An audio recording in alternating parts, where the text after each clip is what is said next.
Hola chicos, ¿cómo están? ¿Todo bien? Bueno, arrancamos ahora este Power. Vamos a ver un poquito más sobre cómo podemos utilizar a los microorganismos como herramientas, ¿sí? Vamos a hablar un poco de cuáles son las opciones que tenemos de utilización en diferentes ámbitos y después cuál es el proceso, especialmente de las bacterias, para lograr utilizarlas, ¿sí? Como venimos diciendo, como herramientas, ¿sí? Hasta ahora vimos la parte de los vectores, vimos cómo generamos un ADN recombinante, qué va a ser, o sea, cuál va a ser el proceso que necesitamos recorrer para obtener una proteína recombinante. Ahora vamos a ver un poquito más de qué técnicas aplicamos, ¿sí? Para lograr eso desde el microorganismo, ¿sí? Específicamente de las bacterias, que son los que más utilizamos, ¿bien? Así que ustedes en este Power en el que tienen subido en el campus van a ver que tienen toda una parte, en principio, de recordatorio sobre bacterias, ¿sí? Ustedes tienen bacteriología, tuvieron microbiología, así que sé que eso lo tienen recontra resabido. Por las dudas, ¿sí? Yo siempre les doy ese material que lo tengan completo por si había alguna cosa que no recuerdan, ¿sí? Eso obviamente queda por fuera de lo que vamos a evaluar. Yo no necesito hoy en día preguntarles, ¿sí? Las diferencias que hay entre bacterias gram positivas y gram negativas. No es el objetivo de la materia. Así que literalmente lo que está acá en este Power y lo que vamos a explicar ahora es realmente el contenido que me importa a mí para biotecnología. ¿Bien? Así que bueno chicos, no les robo más tiempo con presentaciones y arrancamos directo con la clase. Bien, entonces, cuando hablamos de biotecnología microbiana, ¿por qué nos está interesando todo esto? Nosotros, obviamente, vamos a poner el foco a las bacterias, pero recordamos que cuando hablamos de microorganismos, tenemos más cosas a las que prestarle atención. ¿Qué pasa? ¿Por qué realmente son tan foco de interés las bacterias para nosotros? Vamos a ver que hay una gran variedad, ¿sí? Hace millones y millones de años que están en la Tierra, ¿sí? Tenemos fácil acceso porque ya conocemos que son parte de nosotros, ¿sí? Por eso tienen el chiste ahí, cuando te sientas solo, recordá que tenés millones de bacterias que viven en tu cuerpo. Y no solamente eso, sino que todavía nos falta un montón para descubrir con ello, ¿sí? Hay un montón de cosas que todavía seguimos viendo, seguimos encontrando, y creo que esto ya lo habíamos tocado anteriormente, pero muchas de estas bacterias están en condiciones físicas que realmente son alucinantes para nosotros de entender, ¿sí? Bacterias que viven a los 121 grados centígrados, ¿sí? ¿Cómo puede ser que un organismo vivo sobreviva a eso, ¿sí? A diferentes temperaturas, diferentes presiones, ¿bien? Y sigan elaborando productos que además resultan útiles para nosotros, ¿bien? Por lo tanto, desde que empezamos a poder identificarlas, cultivarlas y estudiarlas en laboratorio, ¿sí? Hemos logrado un montón de avances biotecnológicos, ¿sí? De todo lo que estuvimos hablando de la Escherichia coli, ¿sí? Esa bacteria ha sido hermosa para nosotros en la cantidad de productos que hemos tenido, ¿sí? Y no solamente ahora en todo lo que estamos viendo de recombinación, ¿sí? De ingeniería genética, sino que las bacterias han sido una de las fuentes principales de herramienta desde la biotecnología, desde los inicios de la biotecnología clásica, ¿sí? Por eso es que le ponemos tanto el foco a las bacterias y por eso decimos que realmente todo lo que es biotecnología microbiana es una de las ramas que teníamos de la biotecnología más utilizadas, ¿sí? Y que más me atravesaba al resto de los tipos de biotecnología de los que podíamos hablar.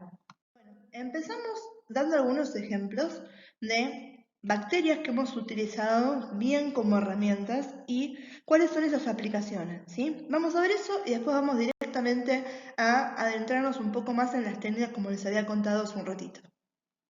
Bien, uno de estos ejemplos ya ustedes lo tienen que tener, pero recontra resabido, más dos, que lo venimos hablando desde que empezamos con todo este tema de biotecnología como tal y las propiedades para poder hacer ADN recombinante, que son las Taq polimerasas, ¿sí? Cuando hablemos PCR, y obviamente todo lo que tienen que ver con las enzimas de restricción. Ambas dos las hemos aislado de las bacterias, ¿sí? También de virus, ¿sí? Por eso hablamos de enzimas microbianas, y en este caso no nos hacemos hincapié únicamente a las bacterias, ¿bien?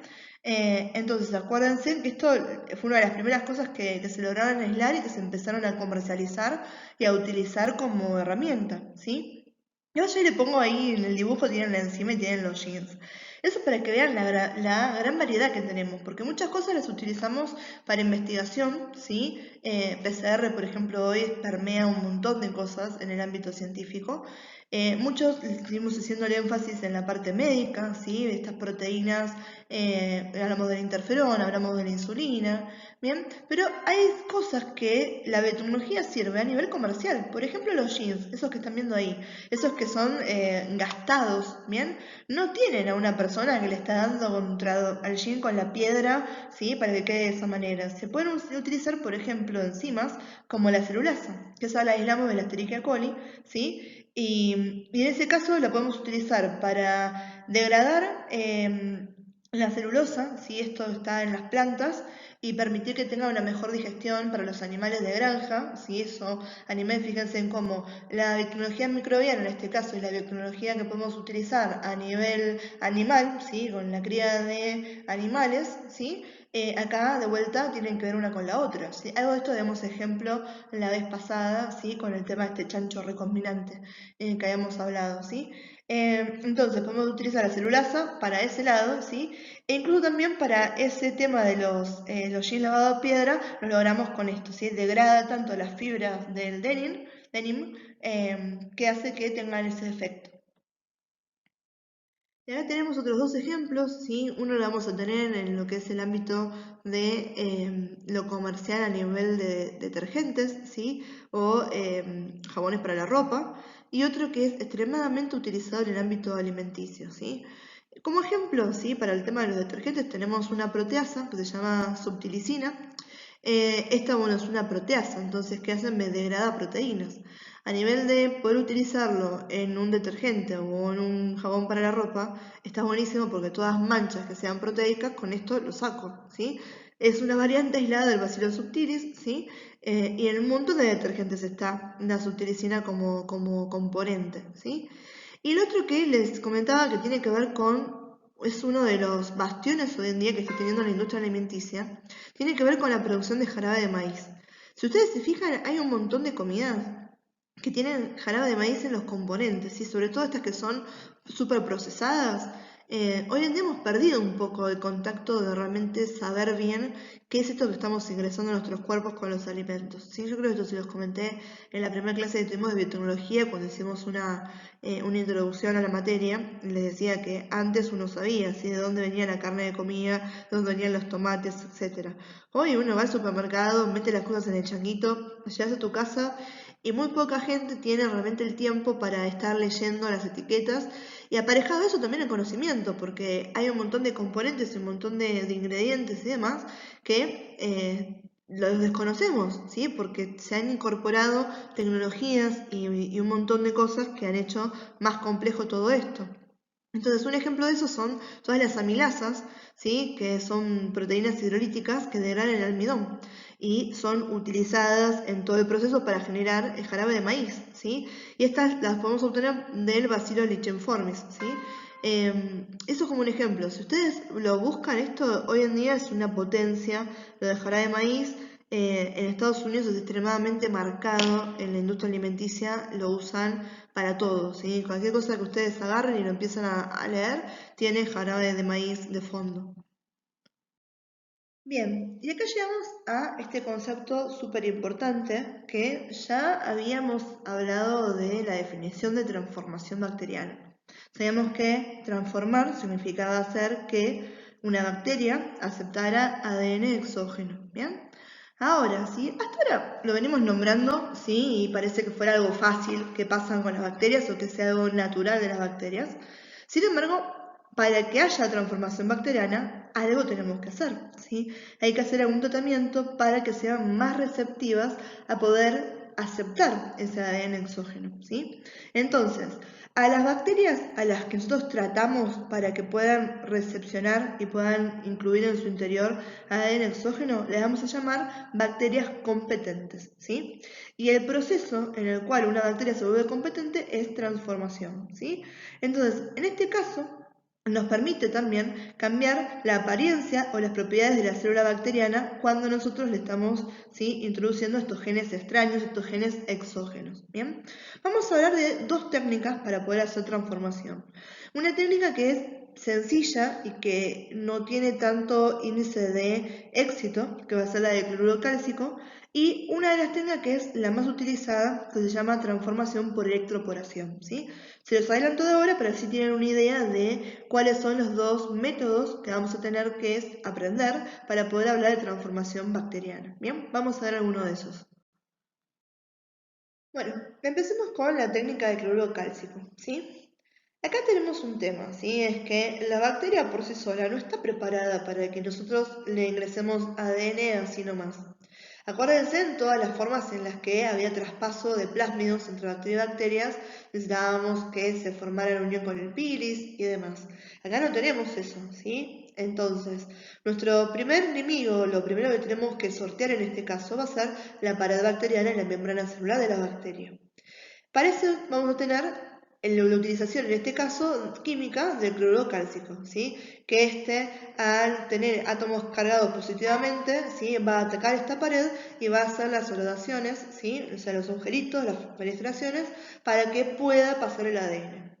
Nuestro segundo problema es que el ADN, ¿sí? Nosotros también ponemos en un mismo lugar a las células estas que están transformadas después de haber hecho esto con el cloruro cálcico y ponemos el ADN recombinante que queremos que ingrese a las células.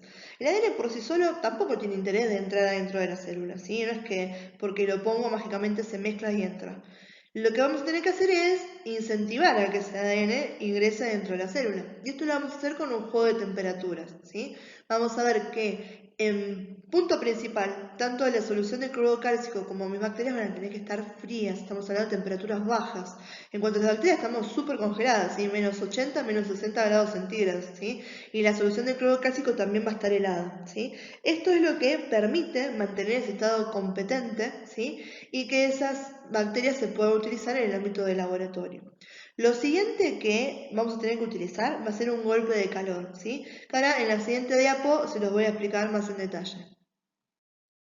Bueno, entonces, una vez que yo tengo a mis bacterias que están preparadas, que ya las sumergí con el cloruro cálcico, que estaban frías, ¿bien? Que ya están preparadas en el sentido de que se horadó su membrana y están siendo receptivas para que pueda ingresar, tenga esa vía libre el ADN. Lo que voy a hacer por el otro lado es, obviamente, preparar todo mi plásmido recombinante, porque ese ADN ¿dónde está? En un plásmido, ¿sí? No es que viene solo el ADN volando, flotando por ahí. Entonces, ese plásmido, ¿sí? Ese vector, que va a tener, ¿sí? Generalmente un gen de resistencia o varios genes de resistencia a antibióticos. Esto ya lo venimos hablando también. ¿Por qué? Yo no voy a perder el tiempo cultivando bacterias que no hayan sido transformadas después.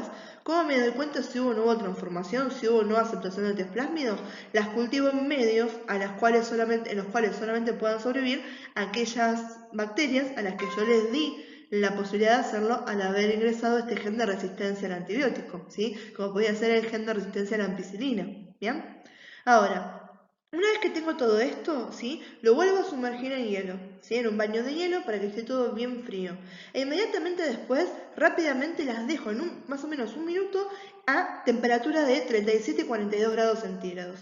Eso es lo que se llama golpe de calor, ¿sí? Nosotros sabemos que el calor trabaja por convección, que va de áreas, ¿sí? Más calientes hacia áreas más frías. Entonces, de esta manera, ¿sí? Lo que hacemos es lograr que ese ADN ingrese a la célula, ¿sí? Esto seguramente, cómo se maneja el color, lo han escuchado en primeros auxilios, ¿sí? Los que nos dicen siempre qué hacemos en situación de un incendio, por ejemplo, y que nos queremos mover de una habitación a la otra. Vamos a tocar, primero que hacemos antes de abrir cualquier puerta, es tocar el pomo de la puerta a ver si tiene temperatura o no. Si tiene temperatura, quiere decir que del otro lado tengo un incendio, y si yo abro la puerta van a pasar dos cosas. Primero que si hay incendio del otro lado, la combustión está consumiendo oxígeno y yo de este lado tengo más oxígeno, entonces va a querer venir para acá a comerse todo ese oxígeno, el fuego por decirlo de una manera, y también el calor va a pasar de convección, o sea, el que abra la puerta ahí la va a pasar muy mal. ¿sí? ¿Eso para qué se los comento? Para que tengan bien en cuenta esta idea de movimiento hacia el interior de la célula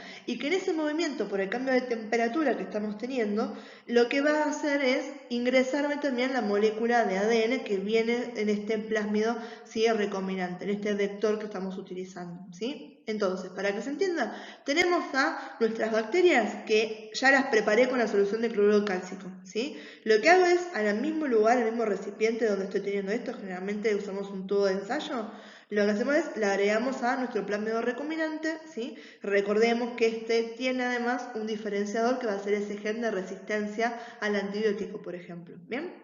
Lo juntamos, ¿sí? Eso está en una pasa de vuelta por una solución helada, ¿sí?, en un baño de hielo, e inmediatamente que hicimos esto, rápidamente, por un minuto más o menos, las ponemos a temperatura más alta, ¿sí? 37 y 42 grados centígrados. Eso me está generando un golpe de calor que permite que el plásmido entonces ingrese dentro de la bacteria, ¿bien? Y de vuelta, ¿por qué necesitábamos que ese plásmido cuando lo armábamos en el laboratorio tuviera ese gen de resistencia al antibiótico? Porque algunas bacterias van a aceptar y van a poder ingresar, van a ser transformadas y otras bacterias no. Entonces lo que tengo que ver después es poder diferenciar cuáles bacterias han sido transformadas y cuáles bacterias realmente siguen siendo bacterias comunes y corrientes y no tienen ese plásmido que es lo que a mí me está interesando. Bien, y después lo que sigue, ¿sí?, son los pasos que ya los estuvimos viendo, ¿bien? Y ahora está bueno porque estamos viendo cuál es toda la perspectiva desde la base, ¿sí? Ya le agregamos a todo esto que habíamos visto, la parte de cómo se genera el ADN recombinante lo vimos, nos faltaba ahora ver cómo ese ADN ingresaba dentro de las bacterias. Lo acabamos de ver recién, por lo menos una de las técnicas. Y el resto ya lo habíamos hablado, ¿sí? El tema de que obviamente, primero esto está en ese medio líquido, que fue lo que logramos hacer esta incorporación, esa transformación de las bacterias. Después lo podemos pasar a medios sólidos, como es el agar-agar, donde va a contener antibióticos para poder separarlo. ¿Qué me está marcando acá este dibujo? ¿Sí? La diferencia de que yo esto lo pude haber hecho con el objetivo de tener un vector de clonación o un vector de expresión. Si yo lo hice con un vector de clonación, que voy a tener más plásmidos, ¿sí? Y si yo lo hice con un vector de expresión, que voy a obtener proteínas, ¿bien? Y después acá tenemos de vuelta, ¿sí?, por qué lo hacemos con antibiótico y reconocemos que le habíamos puesto ese gen de resistencia al antibiótico, que me permite que las bacterias que no tenían el plásmido mueran, ¿sí?, porque no pueden sobrevivir a ese antibiótico con las que lo estoy cultivando, mientras que las tenían, ¿sí?, formen sus colonias y esas son las colonias recombinantes que me van a interesar, ¿sí? Entonces, ¿qué es lo que nos dice el costado? Dice, lo que les comenté recién, permitimos que crezcan las células, las pasamos a estos medios sólidos que son el agar y el agar, ¿sí? Como tienen antibióticos, solamente las que están transformadas sobreviven. ¿Cómo se llama esto? Selección antibiótica, ¿bien? Y obviamente vamos a ver que la misma cinética normal de las células, ¿sí?, es la que hace que esos genes sean transcriptos o sean traducidos, ¿sí?, con normalidad, de manera que se pueden expresar proteínas recombinantes en el caso de haber hecho todo esto con un vector de expresión, ¿sí? Bien, y como ustedes saben, sí, ya estuvimos viendo estos gráficos, pero este sería el de resumen, ¿bien? ¿Qué me dice? Punto número 1, tenemos esas mezclas de las células bacterianas competentes con el ADN. ¿Qué quiere decir que sean células bacterianas competentes? Que estas ya pasaron por el cloruro cálcico, ya logré hacer esas fenestraciones, esos agujeritos en la membrana de la pared de estas bacterias, ¿bien?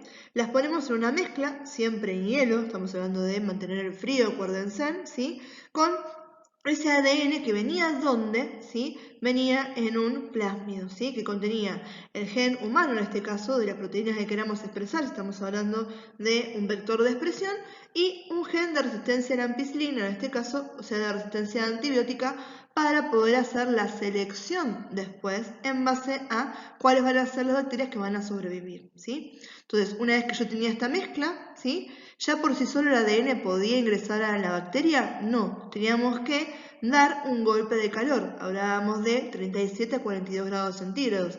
Acuérdense que veníamos a estar de menos 80, menos 60, ¿sí?, y de estar todo siempre en un baño de hielo, bien frío todo. Ahora, con ese golpe de calor, ¿qué lográbamos? Pumbi, que ingrese el ADN a la célula a través de ¿qué? De esos poros que habíamos hecho con el cloruro cálcico, ¿bien?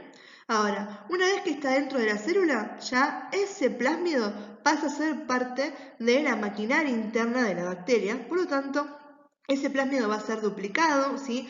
Va a ser transcripto a ARN mensajero. Esto estamos hablando si hay transcripción, quiere decir que este fue un vector de expresión. Acuérdense que era la diferencia en que los conformaban, ¿sí? Acá estamos dando el ejemplo con un vector de expresión con el objetivo de obtener estas proteínas recombinantes de las que venimos hablando, ¿sí? Desde el principio de estas clases, ¿bien? Entonces, ya al haber ingresado este plásmido dentro de la célula bacteriana, ¿sí? Dentro de la bacteria, lo van a duplicar, va a haber transcripción, va a haber traducción, y una vez que tengo traducción de eso, ¿sí? Que voy a tener mis proteínas, ¿bien? Ahora, esto que estamos haciendo, ¿sí? Me está dando la capacidad de expresar también esas proteínas que son de resistencia al antibiótico, los que les permite sobrevivir, y por otro lado también de expresar esas proteínas que son nuestro producto. Entonces, de esta manera, ¿qué hacemos? Terminamos cultivando aquellas bacterias que hayan expresado nuestra proteína. ¿Cómo nos dimos cuenta? Porque son las únicas que proliferan en los medios de cultivo que tienen antibiótico al cual solamente le dimos la posibilidad de sobrevivirlo a aquellas que hayan aceptado el plásmido, ¿sí? Entonces, esto que tienen acá es un resumen de todo esto y además en el medio tienen un poquito de la incorporación de conceptos que venimos hablando hace rato. Bien, la otra técnica que vamos a hablar se llama técnica de electroporación. Esta es una técnica mucho más eficiente que la del cloruro cálcico. Si estamos hablando de los grandes rasgos, con cloruro cálcico estamos utilizando un elemento químico para generar esas subrogaciones dentro de la membrana de la bacteria, ¿sí? Dentro de la pared bacteriana. Y además un golpe de calor para lograr ingresarlo. En este caso, ¿sí? Electroporación. Fíjense que la palabra más o menos me buchonea. Electro de electricidad y poración poros, ¿sí? Entonces, acá en este caso es la propia electricidad, un choque eléctrico que nos va a dar un aparato que se llama justamente electroporador, que al mismo tiempo que me horada la pared de la bacteria, me ingresa el ADN, ¿sí? Es como que tengo todo en un solo paso, ¿bien?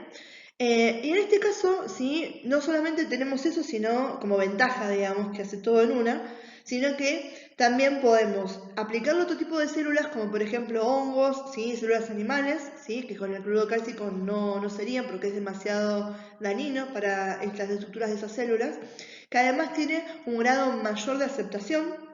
O sea que en realidad, si comparamos la cantidad de células bacterianas, ¿no? Cantidad de bacterias que me sobreviven y se recombinan después de la técnica de cloruro cálcico y después de la técnica de electroporación, las que yo obtuve mediante la técnica de electroporación va a ser muchos mayores, ¿bien? Y obviamente va a ser más rápida, ¿sí? Por todo esto, ¿sí? Es mucho más eficaz lo que le estaba diciendo, y lo que me permite a mí trabajar con menos cantidad de células, porque como tengo un rango mayor de éxito con esto, ¿sí? Ahorro en tiempo y ahorro en cantidad, ¿sí? Antes tenía que, imagínense a números burdos, ¿sí? Tenía que usar 10 para que se me transforme en 5. Acá hago 5 de 5 y no hay ningún problema, si no me hace falta tener 10. Más o menos para que sea una idea la diferencia que hay uno con el otro, ¿bien? Acuérdense, chicos, de mirar en el Power original que tienen ustedes en el campus, que tienen incluido un video, ¿sí? Donde van a ver justamente la técnica de electroporación, que está bueno para que vean cómo es el aparato, ¿sí? Que uno tiene, ¿sí? Esas plaquitas de metal que se le van agregando a este aparato, ¿sí? Donde permiten, por la diferencia de los polos, que viaje la corriente eléctrica y en que se realice la transformación de las bacterias, ¿sí? Entonces, fíjense, acá tenemos ya de entrada ponemos la mezcla de entre los plásmidos, ¿sí? Recombinantes más las bacterias, ¿bien? Esos van en esas plaquitas de metal, ¿sí? En esas cubetitas que tienen, se aplican esos choques eléctricos, ¿bien? Van bastante, ¿sí? Por ejemplo, 1200 voltios cada 3 milisegundos, ¿sí? Eso ya de por sí me está logrando dos cosas en un solo paso. Me está horadando la pared bacteriana y me está haciendo ingresar estos plásmidos recombinantes dentro de la bacteria, ¿sí? Luego, obviamente, de eso lo dejamos, se selecciona para cultivar y exactamente igual, ¿sí? Esas células que están transformadas son las que expresan los genes de resistencia al antibiótico y que me pueden sobrevivir en los medios de cultivo que estoy utilizando, ¿sí? Entonces, lo que más me interesa, chicos, que les queden claro a esto es que me puedan comparar las dos técnicas, ¿sí? Yo les digo, chicos, compárenme la técnica de electroporación con la técnica de cloruro cálcico, ¿sí? ¿De qué se trata cada técnica? ¿Cómo las realizo? ¿Sí? ¿Qué diferencias hay entre cada una? ¿Bien? y cuál tiene mayor ventaja. Ahora, ¿no? ¿Para qué estuvimos haciendo todo esto? ¿Para qué nos interesaba hacer los plasmidos recombinantes, transformar las bacterias, ¿sí? Porque lo que estamos haciendo son después aplicar diferentes técnicas de clonación y expresión, ¿sí? Una vez que yo ya tengo esas herramientas básicas con las que venimos hablando, lo que me queda es, tengo diferentes formas en las que yo puedo haber alterado ese plásmido, ¿sí? En el que hice cierta ingeniería genética para obtener diferentes resultados. Dos de lo que vamos a hablar ahora van a ser, uno que es la creación de proteínas de fusión bacteriana. Esas son extremadamente utilizadas, que lo que me permite es utilizar una proteína bacteriana como una etiqueta para poder encontrar a mi proteína nueva, ¿sí? Y lo otro que tenemos son las proteínas bacterianas utilizadas como informadores, como marcadores de algo que yo quiero buscar dentro de un organismo, ¿sí? Esto sí lo estamos usando a nivel de aplicación biológica, ¿sí? Entonces vamos a ver esas dos técnicas, ¿sí? La de fusión de proteínas de fusión y después la de proteínas como informadores o marcadores. Bien, entonces vamos a hablar de la creación de proteínas de fusión bacteriana. ¿Por qué se llaman proteínas de fusión? Porque yo voy a tener mi proteína de interés unida a una proteína bacteriana que va a ser mi marcación, ¿sí? En inglés le dicen tag, ¿sí? TAG, que sería etiqueta. Bien, de esta manera, ¿qué es lo principal, lo primordial? ¿Dónde yo estoy generando que pueda hacer esto? Desde la recombinación del plásmido, ¿sí? Yo ya cuando estoy poniendo los genes que indiquen para hacer esa nueva proteína, ¿sí? Exógena, también puedo insertar un gen de una proteína, ¿sí? Conocida o utilizar alguno de estos que ya tengan ahí. Generalmente es uno que yo le ingreso también a esto. Y me dirán, pero profe, ¿para qué necesitamos un marcador, una proteína marcada? Vamos a ver que hay tres cosas que nosotros vamos a buscar cuando estamos haciendo recombinación genética, ¿sí? Y estamos armando estos plásmidos. Y sobre todo cuando estamos hablando acá de vectores de expresión, donde el resultado que tenemos obtener es una proteína, ¿sí? Vamos a hablar de, obviamente, el objetivo nuestro es la expresión, entonces ahí nos interesan mucho los promotores, ¿sí? Que sean promotores que realmente me estén poniendo nitro, ¿sí? A este tema, a esta producción, para que se transcriban un montón de esas proteínas y tenga un montón de producto final. Y después tienen que ver con la solubilidad que tengan esas proteínas y la purificación. Cuando hablamos de solubilidad, es lo que me va a permitir diferenciar a esas proteínas del resto, ¿sí? Y cuando hablamos de purificación, estamos hablando después del grado de actividad que mantengan, ¿sí? Esas proteínas después de hacer todo el proceso, ¿bien? En este caso, cuando hablamos de las proteínas de fusión, es agregarle esa proteína marcada, lo que está agregando es la solubilidad. Entonces va a ser mucho más fácil encontrarlas y distinguirlas del resto a estas proteínas que están marcadas, ¿bien? Entonces, generalmente esas que están ahí van a ser proteínas conocidas. Ahora en la próxima diapo vamos a nombrar 4 que son las básicas, ¿sí? Una muy utilizada es la unión de proteína maltosa, ¿sí? La vega-lactosidasa, esas son una de las más conocidas. Después tenemos más. Y de vuelta, acá tenemos, aclarando abajo, estamos hablando de creación de proteínas de fusión. En este caso, ¿qué vectores tenemos que utilizar? Vectores de expresión. Esos son los vectores plasmídicos necesarios para poder crear estas proteínas, ¿sí? Que son los que me hacían posibles la producción y expresión de grandes cantidades de proteínas, ¿sí? Acuérdense, acá ya no estamos hablando de vectores de clonación, no es mi objetivo tener muchas copias de ese gen. Lo que estoy queriendo es obtener el producto final. Bien, acá tenemos algunos de esos ejemplos de los que estaban hablando, cuáles son esas proteínas que se pueden sintetizar desde los vectores que utilizamos como marcadoras. Estas, sí, muy utilizadas, proteína de unión a maltosa, ¿sí? Y la beta-galactidasa, ¿sí? Esas son dos muy utilizadas. Después tenemos la glutatión S-transferasa, ¿sí? La proteína fluorescente verde y la luciferasa. Luciferasa la vamos a nombrar más adelante, que esta es una muy utilizada como marcador, ¿sí? No solamente para proteínas de fusión, sino como informador, que era la otra técnica que vamos a utilizar ahora, bueno, otro método que vamos a ver en un ratito, ¿sí? Y acá tenemos la... más que nada esto es un recordatorio, chicos, porque yo entiendo que esto ya son cosas que se entienden, pero por las dudas vamos a remarcar esto, ¿sí? Obviamente, acá tenemos, sí, son vectores de expresión, por lo cual tenemos secuencias promotoras, ¿sí? Tenemos un promotor que va a ser procariota. Ese promotor, imagínense que viene en trencitos. ¿Quién tengo? Tengo el promotor y en ese promotor tengo fusionados los dos genes, el de la proteína esta marcadora y el de mi proteína que yo quiero como producto, ¿sí? Entonces, cuando transcribe, me las transcribe pegadas. ¿Sí? Me transcribe una atrás de la otra, ¿sí? Es una sola proteína híbrida, por eso se llaman proteínas de fusión. No hay espacio entre uno y otro, ¿bien? Entonces, lo que tenemos ahí, ¿sí? Es justamente esta proteína de fusión, ¿sí? Tengo pegada mi interés más la proteína marcadora, ¿bien? Ahora, ¿eso me sirve así como está? No, porque yo no quiero la proteína marcadora, si no me interesa la beta-lactosidasa, no me interesa la proteína guanina maltosa, yo quiero mi proteína producto, ¿bien? Entonces, tenemos que hacer después, se lisan las células, en este caso, acuérdense en lo que vimos en la clase pasada de cuáles eran los pasos que teníamos en todo este proceso, ¿sí? Entonces, en este caso, como son de proteínas que se están expresando intracelularmente, para poder obtenerlas tengo que romper la célula, ¿sí? Entonces, se lisan las células, se van homogenizadas, ¿sí? Se crea como una especie de batido de bacterias, a lo que llamamos extracto, ¿bien? Y una vez que tengo eso, después tengo que identificar a estas proteínas de fusión y las tengo que separar, ¿sí? Entonces, todavía faltan algunos pasos hasta poder obtener el producto, ¿sí? Pero el haber tenido esta proteína de fusión ya me facilita un montón ese siguiente paso que va a ser el encontrarlas, ¿sí? Ver dónde están. Bien, y uno de los mejores ejemplos que tenemos para hablar de proteína de fusión es el de la somatostatina, ¿sí? Esta fue la primera proteína recombinante que se hizo allá por 1977, ¿sí? Un científico que se llamaba Herbert Boyer, ¿sí? Fue el que descubrió cómo lograr haciendo esto en la bacteria Escherichia coli, ¿sí? La somatostatina, si recordamos, ¿sí? Tiene una función de regulación de la glucemia, ¿sí? Porque me inhibe a la secreción de insulina y de glucagón. Y no solamente esto, sino que la parte bastante interesante respecto a la clínica y las aplicaciones médicas que puede tener la somatostatina es que también me inhibe la síntesis o la secreción de la hormona de crecimiento humano, ¿sí? Y tiene una relación con el eje, ¿sí? Hipotálamo hipófisis tiroides, lo que también me puede utilizar esta para diagnosticar cáncer de tiroides, ¿bien? Entonces, ¿qué pasa con esto? ¿Bien? ¿Qué se dieron cuenta los científicos en esa época?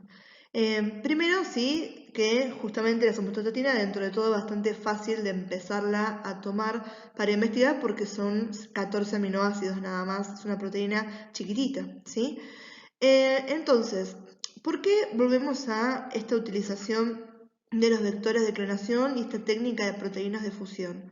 Ya les comenté recién hace un ratito que hay tres cosas que se vienen marcando: la expresión, la solubilidad y la purificación, ¿sí? Que son tres puntos que uno tiene que tener en cuenta, ¿bien? Hay una cosa que va a estar ligado, es que uno empieza a pensar, dice, bueno, para que se pueda expresar, ¿sí? Y sea efectiva la expresión de este gen exógeno, requiero que la célula huésped, ¿sí? Tenga una señal clara que la entienda, ¿bien? Entonces, digo, bueno, ¿qué puede ser más claro para la bacteria que si yo utilizo algún promotor y además sea esta necesidad que yo tengo de que sea un promotor de alta expresión, busco aquel que esté ligado a un gen, ¿sí? Que tiene un alto grado de expresión, ¿sí? En el caso de la somatostatina, ¿sí? Se utilizó al operón LAC, ¿sí? El operón LAC que me puede codificar para el gen de la vega-lactosidasa, ¿bien?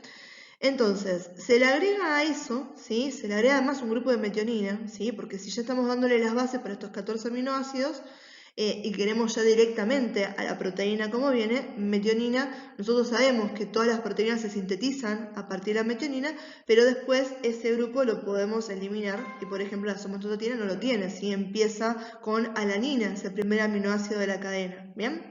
Entonces, eso también se lo tengo que agregar. Y se lo tengo que agregar además para poder después separarla de la beta-galactosidasa, ¿sí?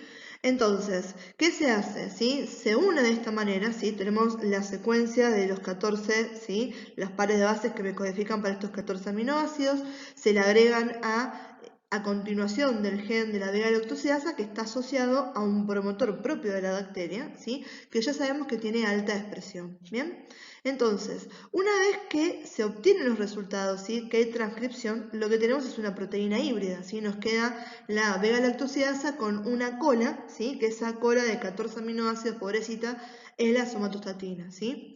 La tenemos que separar. ¿Cómo se separa? ¿Sí? Se utiliza bromocianuro, ¿sí? O como dice ahí, bromuro de cianógeno, ¿sí? Las dos, es la misma forma de decir lo mismo.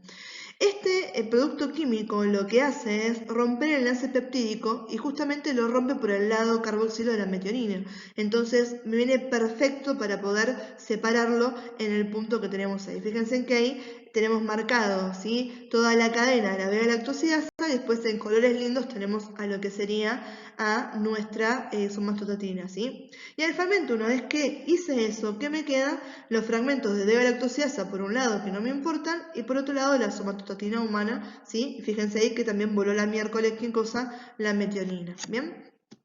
Y además el tema de hacer esto junto con el gen de la beta-lactosidasa me está protegiendo a la somatostatina, ¿sí? De las proteasas bacterianas, ¿sí? Entonces evito que se me degrade de esta manera y que realmente la pueda obtener. Como que la beta-lactosidasa me la está escondiendo a esta somatostatina del resto de la degradación, ¿sí? Y una cosa que tenemos, ¿sí? Si antes pensamos, digo, bueno, ¿qué beneficio tengo? ¿Por qué no utilizo directamente a las células animales de producción, ¿sí? Sabemos que el que descubrió a la somatostatina animal se llamaba Roger Guillermin, ¿sí? O Guillermin, ¿sí? Estoy asesinando el apellido, ¿sí? Este señor en 1977 ganó un premio Nobel justamente por haber descubierto la somatostatina animal, ¿sí? ¿Qué pasa? Este hombre, para lograr solamente 5 miligramos de somatostatina, tuvo que utilizar 500.000 hipotálamos de ovejas. Es una locura, imagínense lo difícil que es obtener esto desde las células animales. ¿Bien? A contrapartida, con solamente 8 litros de Escherichia coli tenemos la misma cantidad, ¿sí? 500.000 hipotálamos versus 8 litros, ¿sí? De Escherichia coli nos dan la misma cantidad de somatostatina, ¿sí? Entonces, claramente, este tema de poder utilizar los plásmidos recombinantes y generarlo esto, lo mismo pasó después con la insulina. A nivel científico, a nivel de progreso de utilizarlo como herramienta, es alucinante y ha sido hermoso desde la parte de vista científico de poder descubrirlo y utilizarlo, ¿sí? Y obviamente a fines prácticos, ¿sí? Le pasa por arriba a lo otro, ¿bien? Entonces, ¿qué me interesa que les quede claro esto a ustedes? Si hay un concepto que necesito que entiendan de acá es ¿para qué? ¿Sí? ¿Cuál es la función? ¿Sí? ¿Por qué estamos utilizando estas proteínas de fusión? ¿Sí? Porque son marcadoras, yo las encuentro de esta manera, ¿sí? Es una forma de asegurarme la expresión de esa proteína también. Y además, ¿sí? Me permiten, yo ya modificando esto, ¿sí? Después esto, obviamente, yo puedo pasarlo por columnas de afinidad, ¿sí? Por cromatografía y demás, y separarlo, ¿sí? Y puedo encontrar a mi somatostatina, ¿sí? Entonces, acuérdense de esto que les estaba diciendo, que va a ser mucho más fácil, ¿sí? Poder utilizar un promotor que sea de origen ya endógeno de la bacteria, ¿sí? Que ya lo tengo dentro del plásmido y enchufarle a ese mi gen exógeno para ya asegurarme la expresión de esa proteína. Bien, eso es una de las cosas más lindas para entender sobre esto. Bien, chicos, yo ya de emocionada en la diapo pasada les adelanté algo de esto. Vamos a bajar un cambio para que se entienda bien y ponernos otra vez en eje de la secuencia para que no nos perdamos, ¿sí? Antes de hablar de separar a la proteína diana y de utilizar las enzimas proteasas y todo eso y hacer la cromatografía por afinidad, vamos a de vuelta ver cómo veníamos, ¿sí? Habíamos hecho la transformación de la bacteria, habíamos ingresado este plásmido recombinante donde teníamos a nuestra proteína diana unida a una proteína marcadora que va a ser aquella que mediante un promotor endógeno de la bacteria yo ya iba a lograr mucha expresión de este gen en particular, ¿sí? El ejemplo que estamos dando era la unión de la beta-lactosidasa a la somatostatina, ¿sí? Esto me va a dar una proteína de fusión, ¿sí? De origen endógeno. Entonces, para yo poder obtenerla, lo que tengo que hacer es la lisis de la célula bacteriana, ¿sí? Entonces, yo lisaba a mis células y obtenía todo este batido de bacterias al que llamábamos extracto, ¿bien? Ahora, ¿cómo separo de todo eso a mi proteína de fusión? Lo hago pasar por una columna de cromatografía. Generalmente utilizamos cromatografía por afinidad, ¿sí? De esta manera detectamos nuestra proteína de fusión y la tenemos ahí, ¿sí? Esta proteína que es vega-lactosidasa unida a esta cola de los 14 aminoácidos que era la somatostatina. ¿Eso así como está me sirve? No, porque a mí la beta-lactosidasa la utilicé de marcadora, no me interesa. Mi objetivo, mi proteína diana es la somatostatina. Entonces, eso lo vuelvo a hacer pasar por una columna, ¿sí? En realidad, antes de hacerlo pasar por una columna, ¿qué hago? Lo rompo, ¿sí? Utilizo estas enzimas proteasas, ¿sí? O utilizo estos elementos químicos como, ¿sí? Bromocianuro, que me rompen los enlaces peptídicos y me permiten separar ahora, ¿sí? Estas dos proteínas, la proteína marcadora por un lado y la proteína diana por el otro, ¿sí? Ahora sí, vuelvo a hacer pasar esto por otra columna y lo que aíslo, lo que termino purificando es mi proteína diana, mi proteína de interés, ¿bien? Ahora, ustedes van a ver que hay algunas otras técnicas, ¿sí? Que si ustedes lo googlean o lo buscan en los libros, se utiliza en inglés. Vieron que yo les dije que TAG, tag, etiqueta, es una forma en que se utilizan estos. Generalmente les ponen tag de afinidad, ¿sí? Esa es una forma donde van a encontrar un montón de trabajos hechos sobre estos, ¿bien? Hay algunas tags que yo puedo utilizar que realmente las secuencias de aminoácidos que utilizo como marcación son muy pequeñas, ¿sí? Un ejemplo de estos son los marcadores poligis, ¿sí? Los de polihistidina, ¿sí? La histidina es un polipéptido de 6 aminoácidos nada más, es muy chiquitita.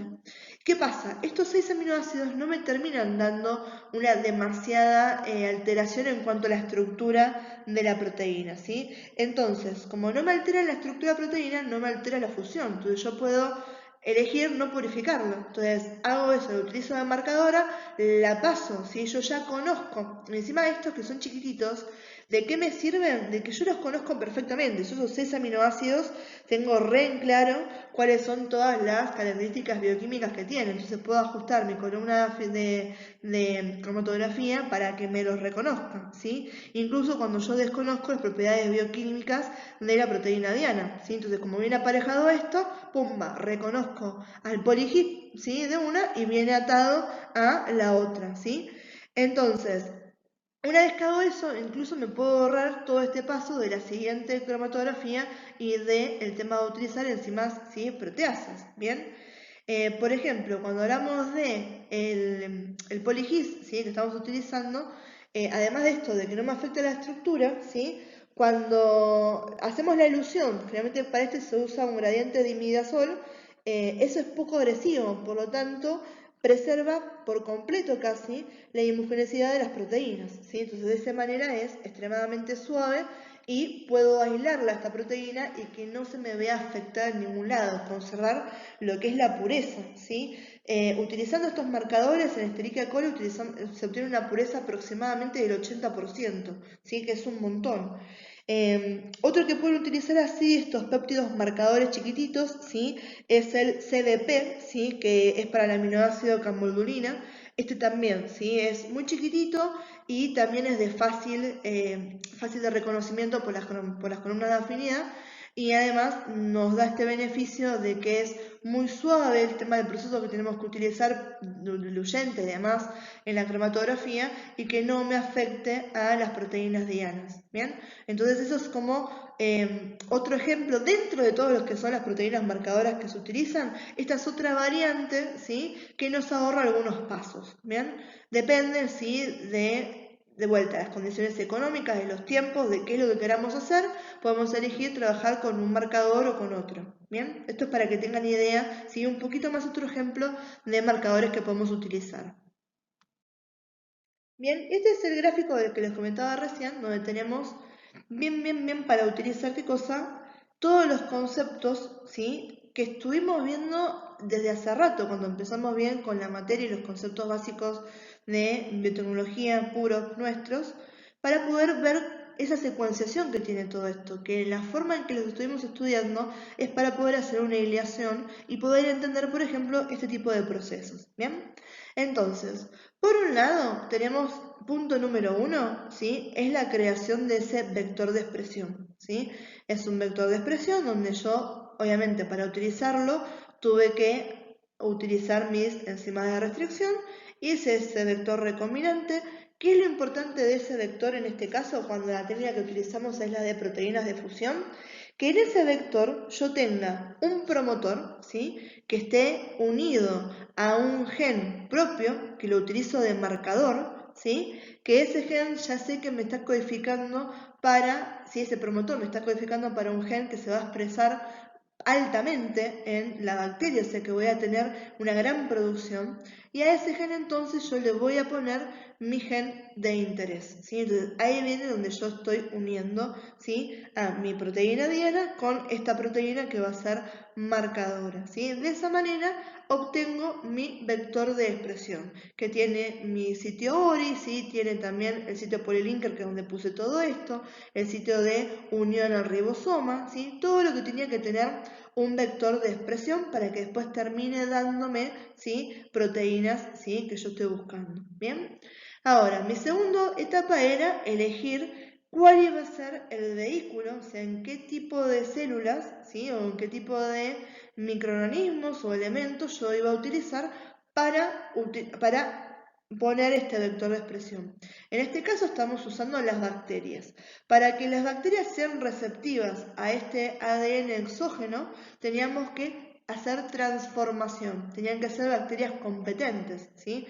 Entonces podemos utilizar las técnicas que vimos recién de cloruro cálcico o de electroporación, que el objetivo de estas técnicas era, ¿sí?, horadarme la pared bacteriana, la membrana bacteriana, y además lograr que este vector recombinante ingrese dentro de la bacteria, ¿sí? Entonces, ahora lo que tenemos es una bacteria que está expresando proteínas, ¿sí?, tanto las proteínas de fusión como las que tengo, y además las proteínas que yo le había puesto a este plásmido anteriormente, que eran de resistencia antibiótica, ¿sí? Entonces, de esa manera me permiten a mí, si yo lo que voy a hacer acá es, primero, ¿sí?, las puedo cultivar para poder ver cuáles son las bacterias que me hacen colonias, y esas bacterias secarlas, ¿sí?, y lo que voy a hacer ahora es la lisis de esas colonias bacterianas. ¿Por qué? Porque la proteína que yo estoy buscando en proteína diana está dentro de las bacterias.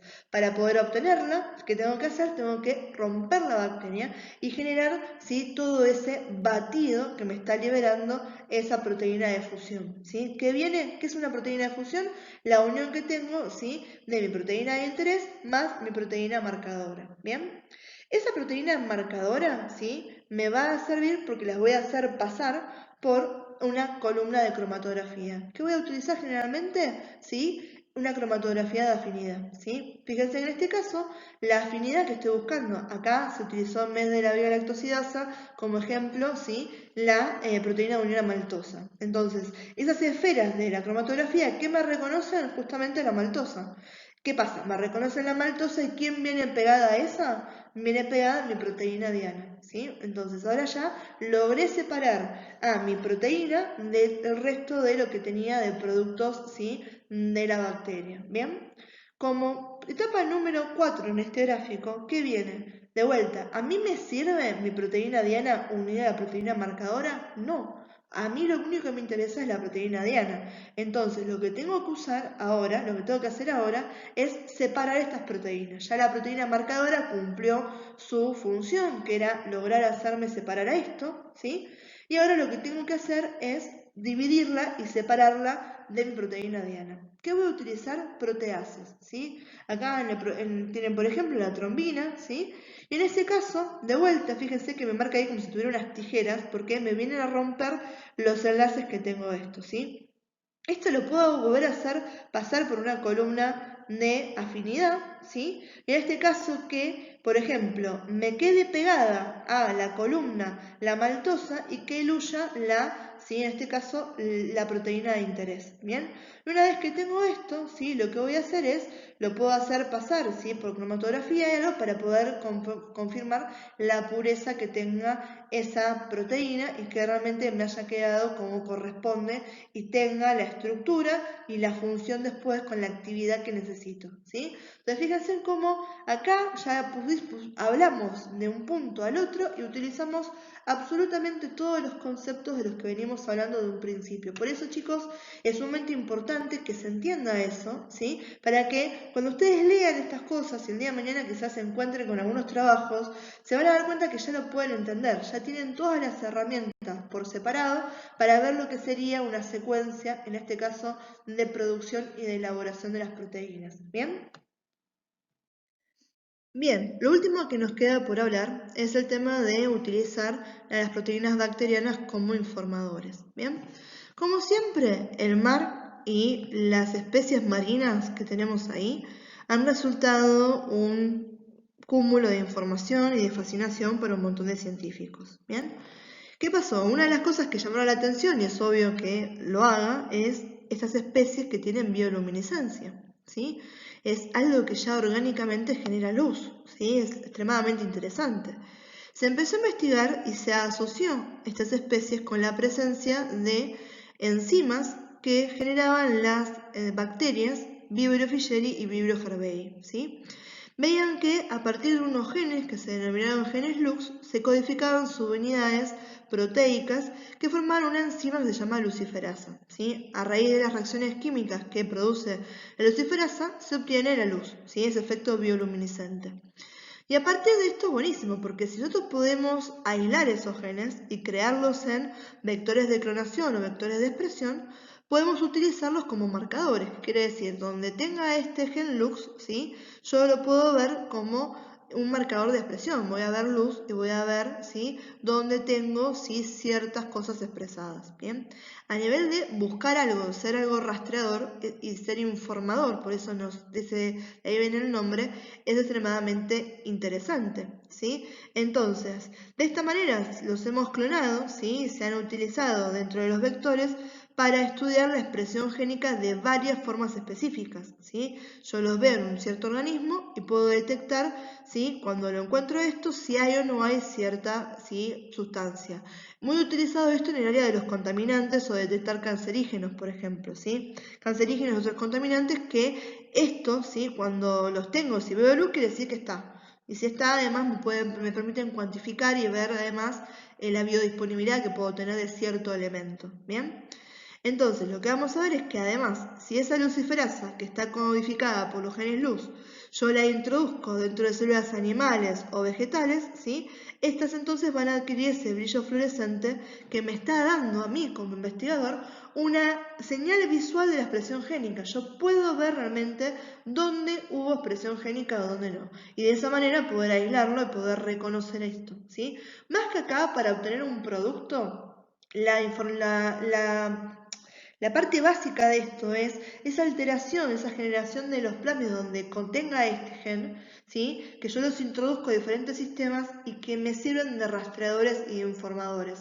Ese tema de poder darme cuenta si hay o no hay expresión génica de determinado elemento.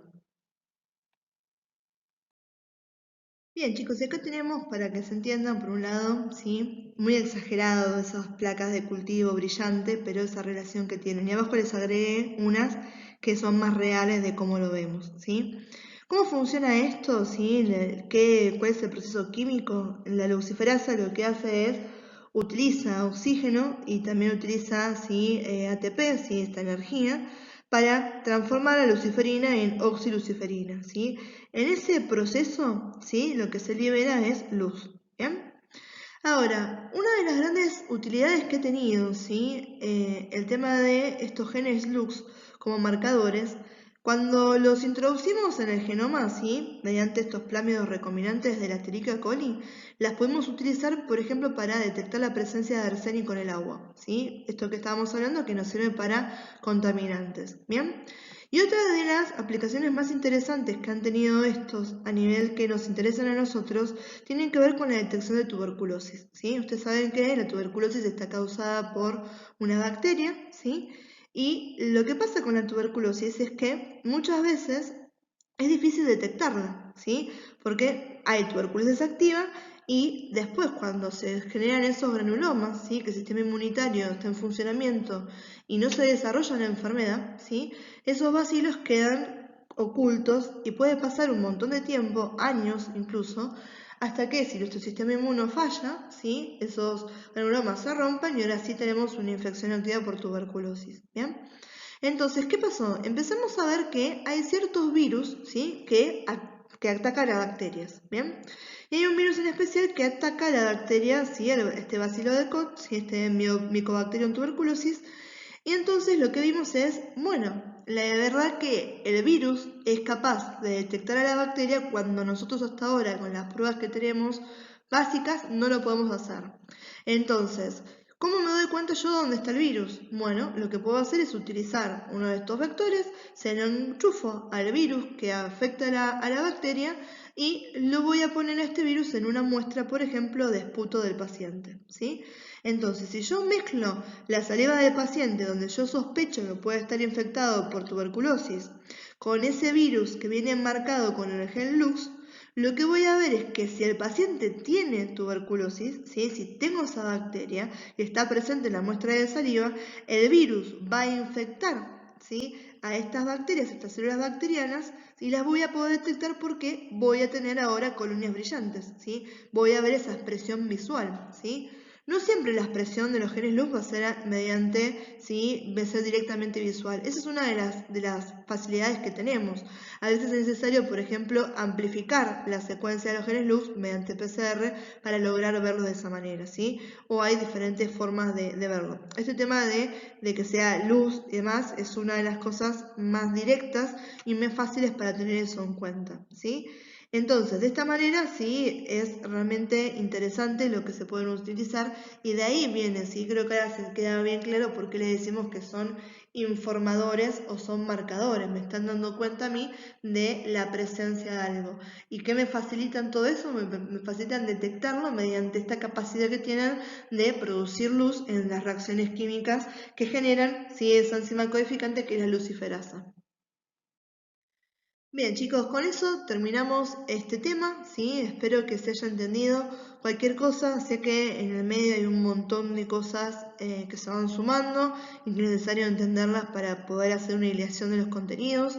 Así que cualquier cosa que no se haya entendido, lo que necesiten que les explique de vuelta o que profundice, utilicen todos los medios disponibles, ya sea el campus, el grupo de WhatsApp, el mail, no sé, chicos, señales de humo, paloma mensajera, lo que sea, pero avísenme si así realmente llegamos a este segundo parcial, que nos falta muy poco para eso, y sobre todo al final aquellos que no le hayan podido promocionar la materia, ¿sí? Habiendo entendido los contenidos y así tienen éxito, ¿sí? En la resolución de los mismos. Bien, así que bueno, chicos, me despido, les mando un beso enorme y nos vemos en la próxima clase.